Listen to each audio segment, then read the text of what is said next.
YouTubers, you probably heard the shocking news if you're living in Canada. Toys R Us is filing for bankruptcy or bankruptcy protection from the creditors. And yes, I'm here in my Star Wars section. I am really heartbroken. I mean, yes, they're competition. They always would be a competition to me. They're huge. But I do more specialty collectible figs and stuff, harder to find stuff. But it hurts because it was one of the bigger chain stores that opened up in the early 80s that I was really one of the stores I really wanted to go to and spend money and time at. And it's breaking my heart to see that they're in these financial problems. And yes, online will end up dominating most of the... I think what's going to hurt the most is the big chain stores are going to be hurt the most. Yes, they do have buying volume power, but a store like mine, and I've thrived and did well, and I've been here 3 months in town, and I'm just booming. Why? Oh, it's a new thing in town. Let's go spend. No, it's just because I'm in a niche market, okay? And a lot of people, are saying, oh, you're going to make more business now that Toys R Us are closing. No, because it's not that. I have a specific niche market. People that go to Toys R Us go there for specific stuff, and people that come for me come for specific stuff, right? And it's really upsetting to see that Toys R Us is heading out the door. It's because when you have these huge overheads, huge taxes, huge corporate tax returns, huge payroll readmittance for payroll, woo! You have no idea what they have to pay out the door. So they just can't compete with online. So I could compete with online. All my pricing here in my store is comparable to online pricing. And I'm bringing in people from different cities. Why? Because my overhead is cheap. I pay next to nothing for these two stores, for Rosie's store and my store. Next to nothing. I think I pay more sometimes in a hydro and maybe cell phone bill and maybe just some random stuff. I pay more for that than I would pay the rent. So that's how good the rent is here. And because I scored a really good rent for 3-4 years, I don't have to worry for 3-4 years. The landlord's like, I'd rather have a tenant in here that's going to pay the rent as opposed to not pay the rent and then charge him more and then not pay nothing. Rather have something than nothing. And she's smart. That's why she did this.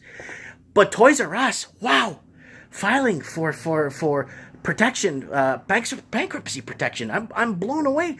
I can't believe, toys are always going to exist, whether Toys R Us is there or not. People will go to Walmart or other places to buy their toys. Mind you, they won't have the selection near and far of Toys R Us. I want to know what you guys think. Of all the chain stores, there's a lot of other chain stores a lot of people would love to see close and get out because they've been ruining jobs in the community and they've been underpaying their workers. So hey, we're hiring people here, but they have to apply for social assistance because they don't make enough to live.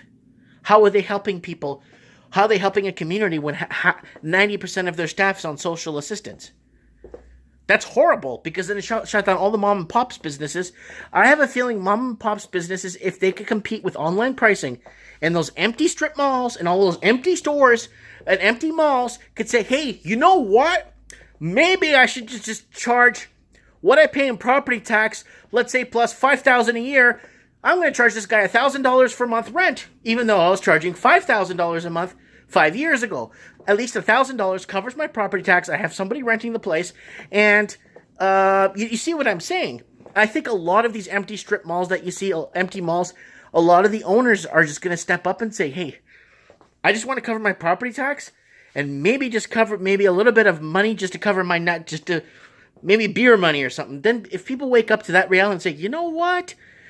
Yeah, let me rent this out to the small guy. I know I want a budget rent-a-car in my lot. But you know what? Maybe I'll rent it out to a small guy. Charge him a quarter of the rent what I used to get because of online now or whatever's happening with Uber and all that stuff. And you know what I'm saying, right? There's so many ways out of it to fix this problem. It's just the landlords need to take these vacant properties that have been sitting, like this property was sitting forever. And then she finally said, you know what? I'm going to charge this guy next to nothing because she owns the building. And she said, and I get a steady income every month and I don't have to worry. And that's the smartest thing she did, she said. Instead of charging more, then get nothing. I want to know what you guys think. I'm here at the shop, putting things away, and I'm really excited. Had quite a few new faces come in the store, new customers from out of town coming in and really liking the place, and really happy that we're here. Let me know what you guys think of Toys R Us. I mean, this is kind of a low blow, you know what I'm saying? It's, of all stores, I mean, I support Toys R Us. I mean, because they get aisles and aisles of specialty toys. Good for first babies R Us. I mean, I wonder if they're affected by it. I don't know. Comment below. Is this affecting you? Do you collect toys like I do? And if you do, isn't it sad? Let me know. Comment below.